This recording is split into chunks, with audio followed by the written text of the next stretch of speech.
Hey, what up, everybody? This is Stevie Breach coming to you. Last night, 2:30 in the morning, I was awoken, and I could not get back to sleep. I ended up going to my Apple TV and turning on Wrestling Observer and listening to it early. This is normally what I would listen to on my way to the gym and what I was doing when I was there.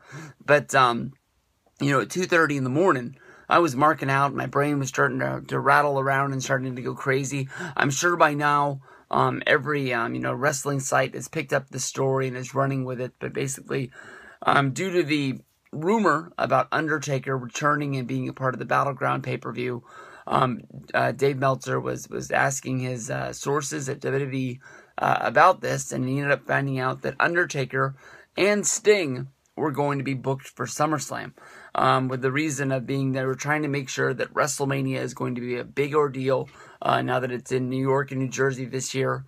I always felt that SummerSlam was a big ordeal when it was in LA, but maybe that was because of the fact that I was there. But the way that they treated, it was the 2-day SummerSlam access right before the SummerSlam event, and especially like 2010 when Monday Night Raw was held in the Staples Center as well. So it was like a 3-day deal, all in the same place. That's as close as it can be to WrestleMania as it gets.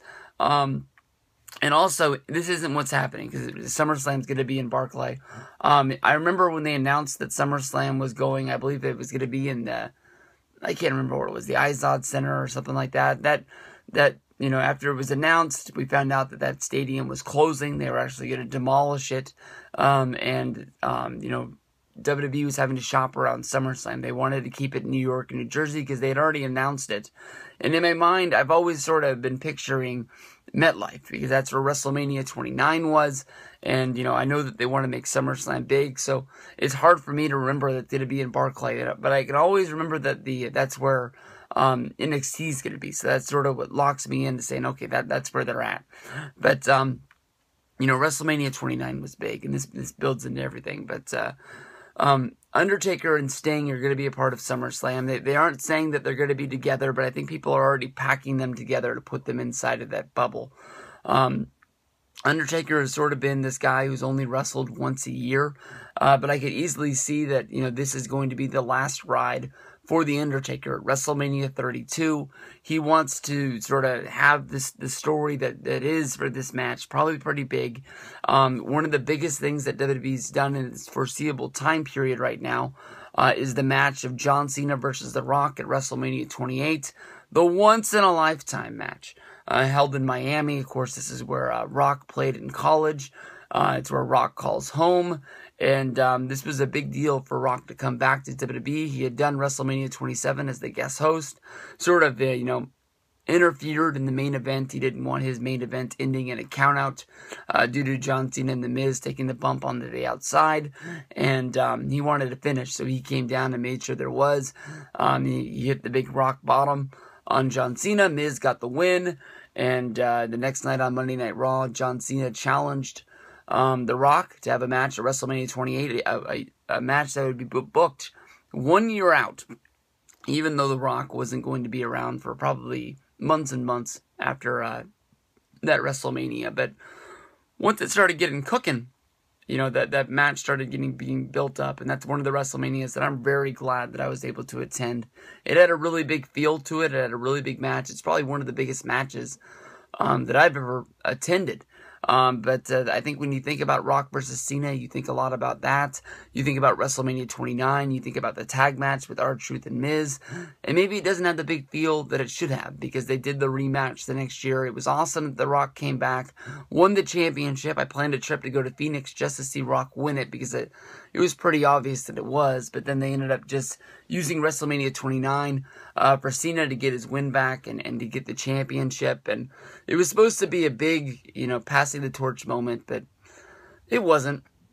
it just wasn't what I thought it was going to be.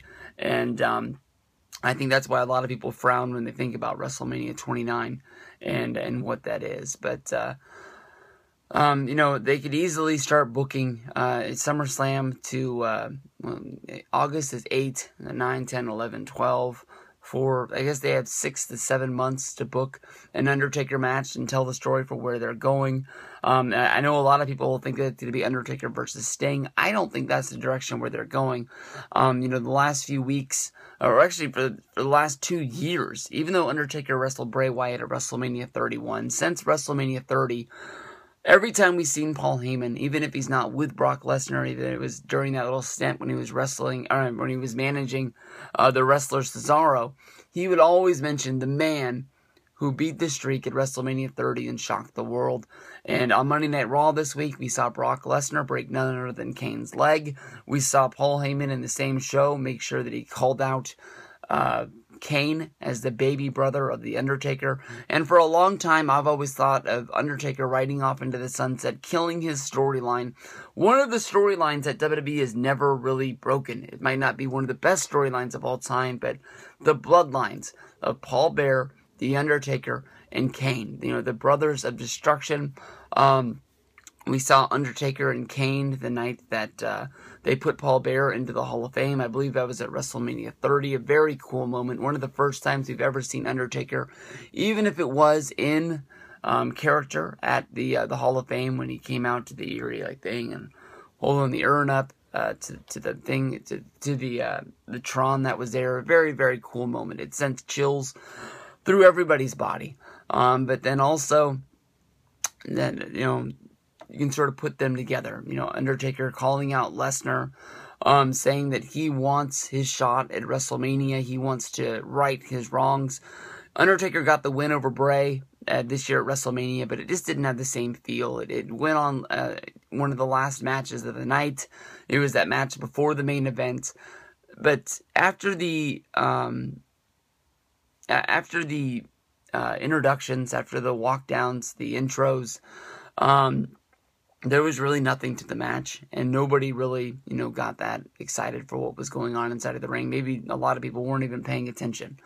But Sting is the wild card. Sting, as came back to WWE, he interjected himself into the storylines with the Authority. He had a match against Triple H. He lost. He's made the Sting documentary. He's made the Monday Night War sets, where basically it's Triple H and Sting talking about what it was like to wrestle during the Monday Night War.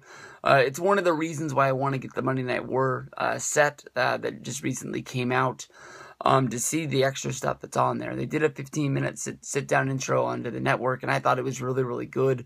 They asked different questions on the Monday Night War set, so it's one of the reasons why I really want to see it, to see how long they really talk and what they say that's on there. But I don't know who you put Sting against in WWE. I don't want to see a rematch with Triple H. I think that maybe you could put him against Seth Rollins in a match because of the stuff that went on last year with he caused Seth Rollins to lose twice.